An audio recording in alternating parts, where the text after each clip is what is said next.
When I invite friends to English Lutheran Church, I talk about the fellowship and the camaraderie we have with our friends there. We love the age difference between new families with babies and our elders in the church. They're all wonderful people, and you don't just hang out with your own group. You really get to know everybody, and you're welcome to anybody's table during fellowship time, and I think that's really special. Well, I spent 18 years in Catholic school, so I was raised with a very faith-driven background. My grandma was probably the most influential person in my life. She lived on the farm with us until she passed away when I was in college, and would regularly pray and attend church, and was a very devoted Christian. And I always admired that about her. In difficult times, she prayed. One time she told me that she hoped when it was her time to go to heaven that she would go in her sleep and the Lord would tap her on her shoulder and just say, "It's time to go." And that always stuck with me. She didn't fear death, and she really believed in where she was going and believed in the life that she lived here on earth. And I wanted to be someone who was strong in my faith and raised my family in a similar way. I think probably the most important part of my faith journey currently is raising my children in a way that they are going to be strong in their faith and be people who can give back to the world, care about those who are in need or who are left out. I feel grounded in my faith. I'm not perfect, but I have open conversations with God and encourage my children to do the same thing. You can pray anytime. You don't have to be at the church to pray. And if you're struggling, ask God for guidance. And when we go to bed at night, try to think back and be grateful for what happened during the day. I think if you can close your eyes before you go to sleep at night and thank God for all of your gifts, that it's a beautiful way to live life. And you can still be struggling and ask God for help. But I really think our role right now is helping our children grow into young adults who will help make our world a better place.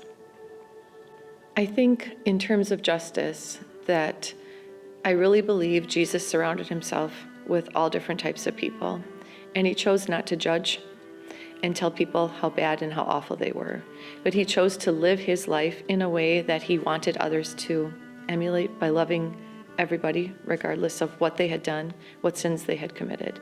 And I try to live my life that way: judge less, listen more, love as much as possible.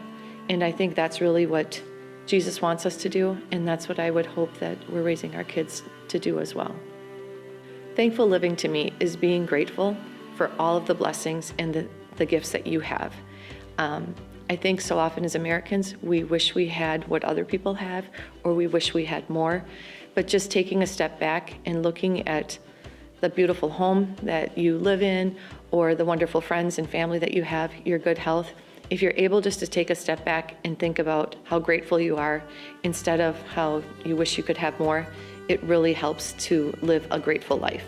And that is something that we try to do and instill in our family as well. I've really tried to encourage my children to have an open conversation and prayer life with God. We aren't big Bible readers in our home. We pray regularly at the dinner table. When they were younger, we prayed at bedtime. So we kind of had that to get started with a habit of prayer. And now we've grown to a point with my children and with myself, where if I'm struggling with something, or even if I'm not, at the end of the day, I just want to take a moment to thank God for all of the wonderful gifts that we have. And in the morning, ask him to bless our day and the work that we're going to do. It doesn't take a long time.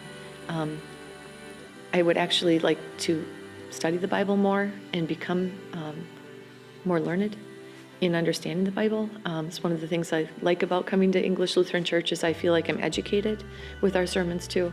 I feel like the sermons are down to earth, but they're also scholarly. And so you learn something new that you didn't know and then tie it to real life. And I think that's really important.